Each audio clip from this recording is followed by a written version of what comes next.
Hey guys, thanks again for joining me. Mike here.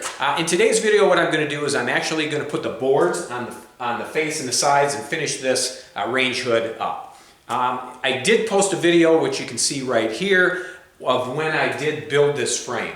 Okay, so as you can see on the side of this range hood, I didn't do anything yet, but you're probably wondering what this is.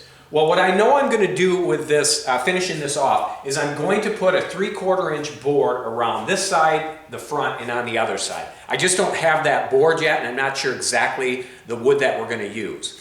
I know it's going to be 3/4 inch thick, so what I did was I just temporarily put a 3/4 inch board on the front, on the side, and I'm going to actually put one on this side right now.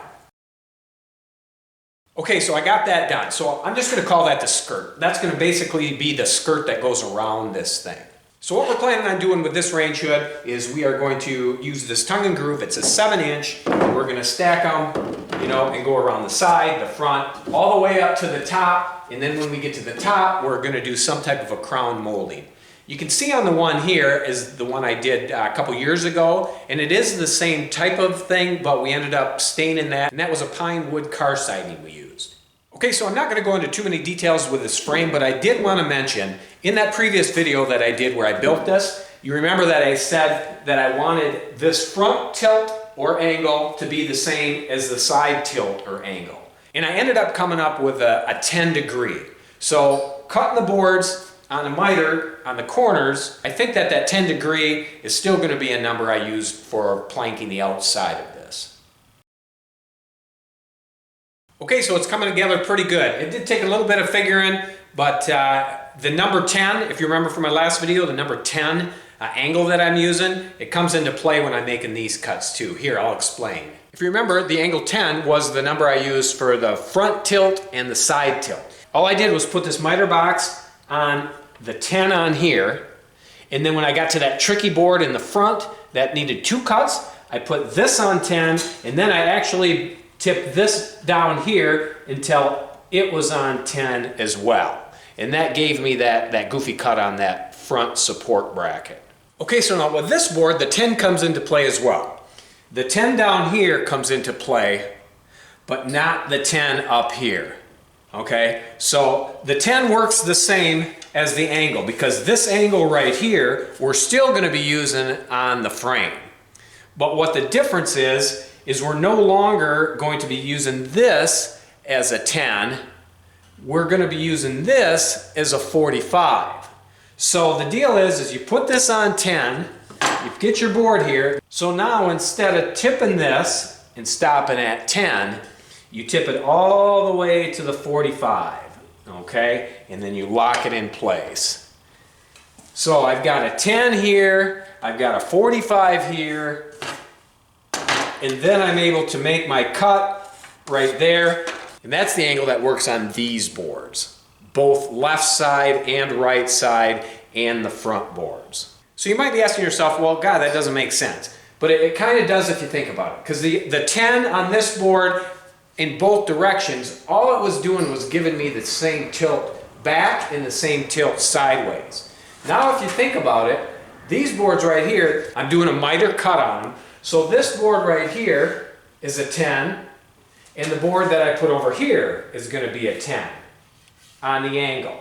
But the 45 comes into play because this here and this here is still a 45-degree angle.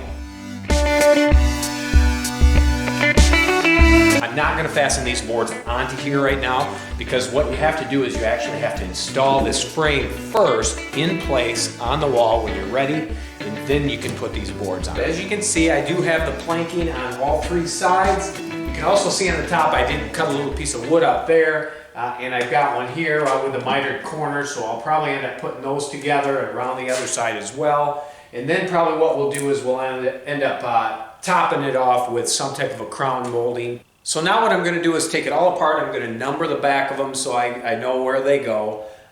Brenda's probably going to end up putting a coat or 2 of paint on them. And then we're going to really have to start thinking about what we want to do with this skirt board.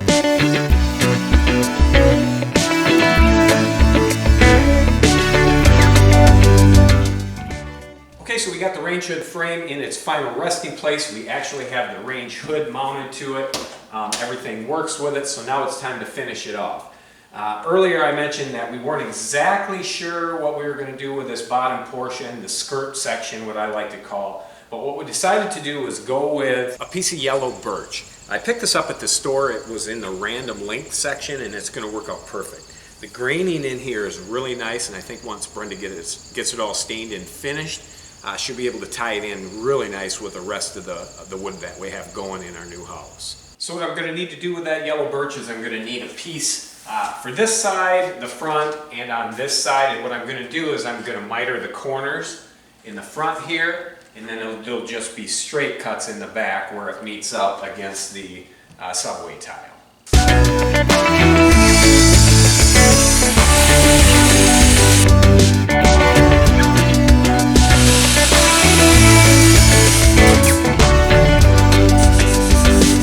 Okay, so we're going with a clean miter corner here.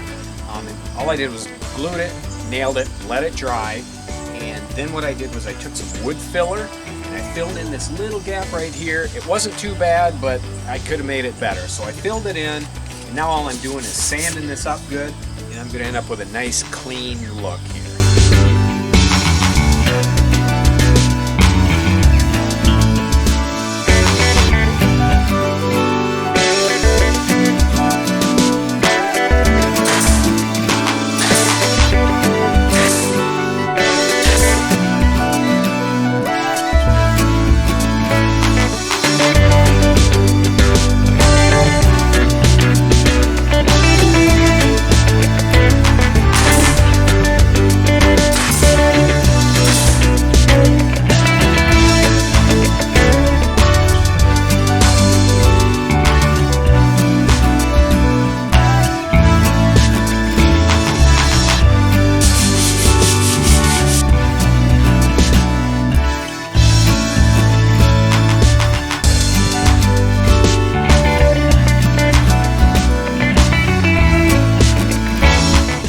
Okay guys, I think I'm going to stop the video right here. The range hood turned out pretty good. We're happy with it. The last thing I got to do is just fasten that top piece down, and it'll be good to go. Finally, I just want to mention, don't be afraid to try something like this. If it doesn't work out for you, all you did was wasted a little bit of wood. No big deal.